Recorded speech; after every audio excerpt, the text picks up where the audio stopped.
Hey YouTube, this is Rio 855, and yeah, I'm talking about Albert Pike, that wicked Freemason, Albert Pike. Yeah, Albert Pike, born December 29th, 1809, April 2nd, 1891, he died. He was born in Boston, Massachusetts, died in Washington, D.C. Yeah, and that's the extent I'm going to leave this wicked, wicked devil. But we're going to talk about his Freemason days. Yeah, Pike first joined the Fraternal Independent Order of Odd Fellows in 1840.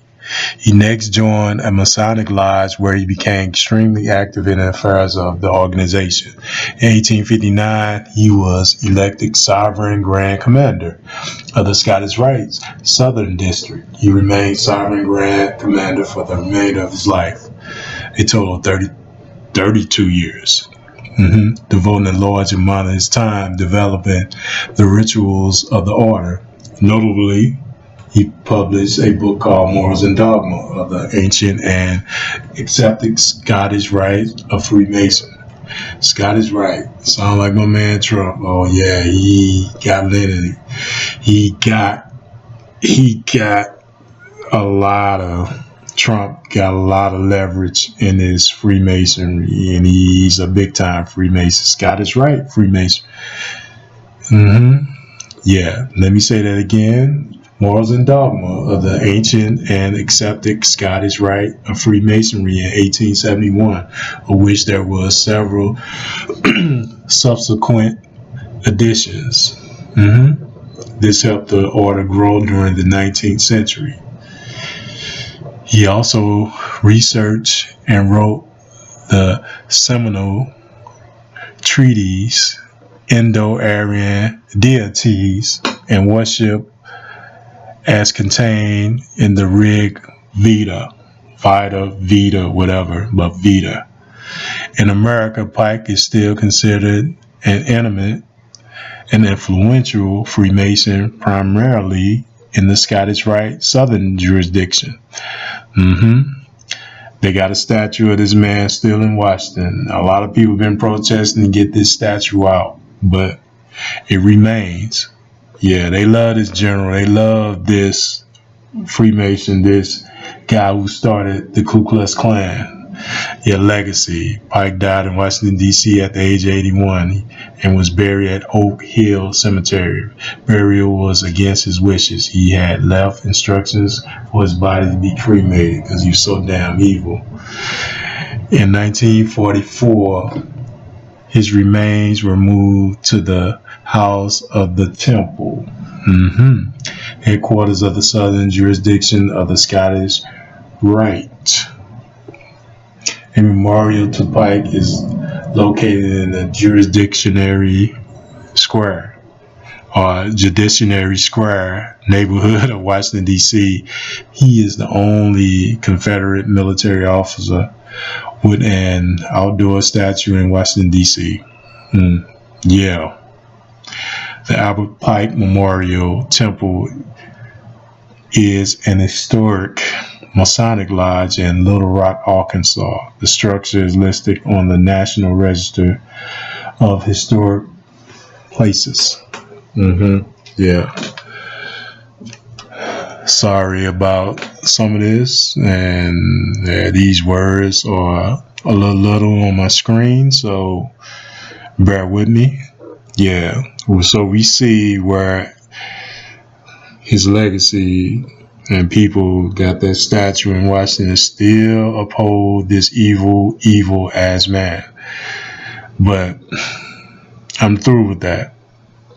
And I'm going to sign off. And this is Rio 855. I'm going to let you watch this clip of Pike, and they're going to tell you a little bit more. Thank you. Subscribe and comment.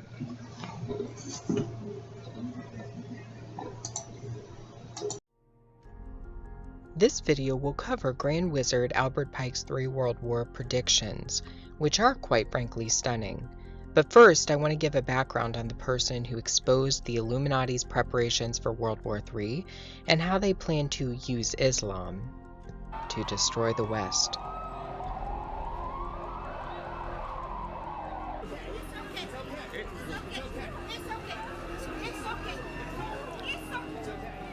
A secret diary was released by a man with information about elitist organizations and the New World Order. This diary documents that the Illuminati already knows what is going to happen for World War III. It's already mapped out. The agenda's already set. The diary that exposes this agenda belonged to a man named William Carr, who was born in 1895. Carr entered into Canada's Royal Navy at a very young age and ascended to the position of commander. He knew many at the top of their fields in politics and law and in academia. His side hobby was writing books, specifically books on the New World Order. His books documented the breadth in which the Illuminati had taken over all aspects of society, including churches and seminaries. In fact, Carr claimed to have received an SOS letter from a high-ranking official in the Roman Catholic Church in November 1958. The letter outlined a hostile takeover that was underway in the Vatican, the Illuminati having infiltrated the Vatican's quarters. Carr would die less than a year after receiving the SOS message. Carr also documented history behind the most elusive organization in world history, the Illuminati, and their religion, which is Luciferianism. He believed that modern organizations, including the Bilderberg Group and the Council on Foreign Relations, are Luciferian political organizations. He also believed that the chief governing body for Lucifer, for the ascension of the capstone, was the United Nations, and he documented this in his books. Carr wrote several books. His most controversial book was published after his death. It is called Satan, Prince of this World, and is really nothing more than Carr's personal diary and notes he saved for many years. In this book, Carr documents receiving the SOS letter from the high-ranking Vatican official, but he also documents other interesting things. For example, Carr believed that secret societies weren't working independently of one another, but that they were controlled by a top-level organization called the World Revolutionary Movement. And that's literally in his book, Satan, Prince of the World. This organization at the top tier is interested in inciting war, terrorism, and distress to serve its fundamental interests. And that is to establish the New World Order, a Luciferian system of governance and religion. Carr speaks at length about World War III in his book, Satan, Prince of the World. He documents that World War III was planned by a 33rd degree Grand Wizard named Albert Pike. Albert Pike was a notorious Luciferian who openly praised Lucifer in his book Moral and Dogma of the Ancient and Accepted Scottish Rite of Freemasonry. Pike was also a general for the Confederacy during the Civil War, and a wizard of occult magic, channeling and summoning of spirits. William Carr documented that Albert Pike wrote a letter to a friend in 1871 outlining the final and largest of the wars. According to Carr, what Albert Pike actually wrote was a lot more than a letter.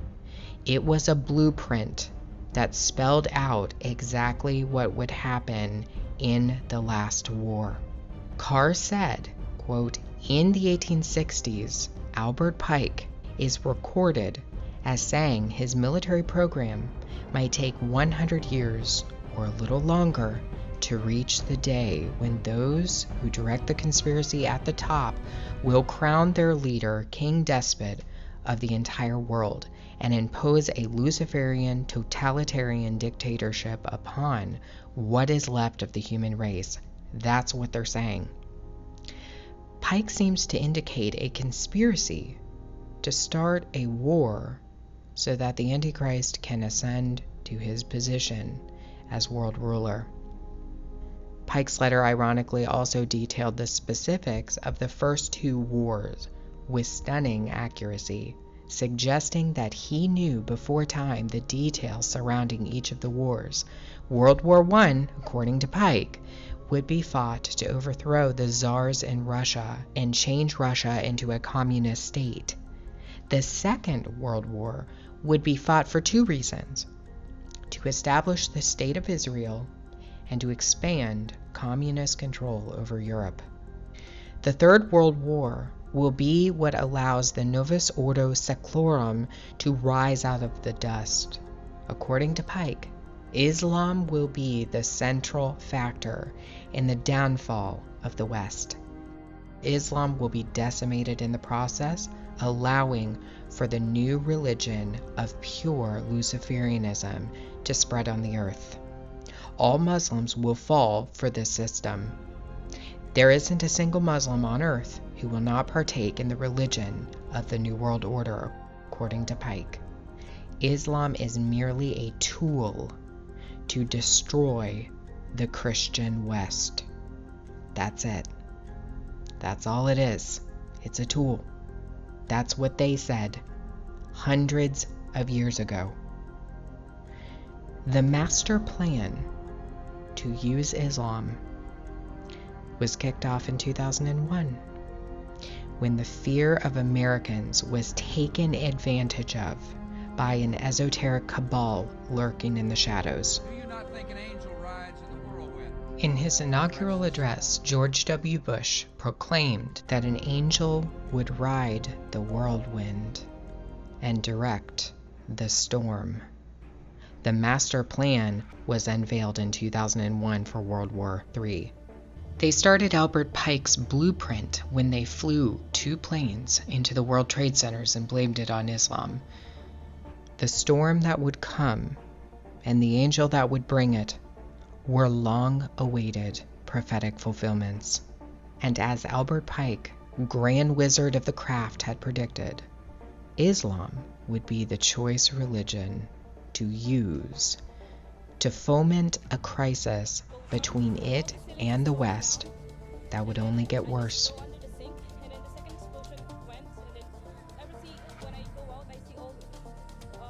What is the common factor every time we see a crisis? Who's behind it? Islam. And they want you to believe it's organically an issue of Islam. This was planned hundreds of years ago, and they have quite a plan for Islam. The esoteric cabal is using Islam to achieve the great work. It's all been mapped out. We've seen what they're doing with the migrant crisis. We've seen what they've done in England with the Sharia courts, and on and on and on. They're using Islam to stir the pot. The system has to come down. It has to topple.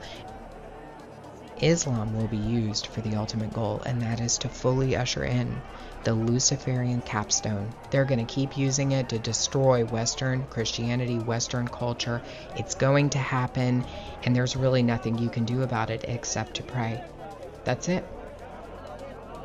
That's what we're called to do. It's been predicted. They've known about this since at least the late 1800s. And even earlier than that, I think. All world wars have been mapped out. The third and the last one was already written in the books. You have no control over this. This is a battle between principalities and powers and dominions. And that is why our brother Paul told us to pray and to go to war against those principalities and powers.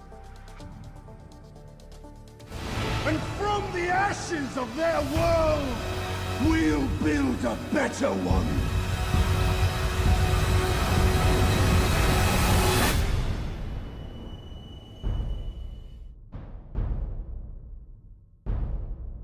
Do you not think an angel rides in the whirlwind and directs this storm?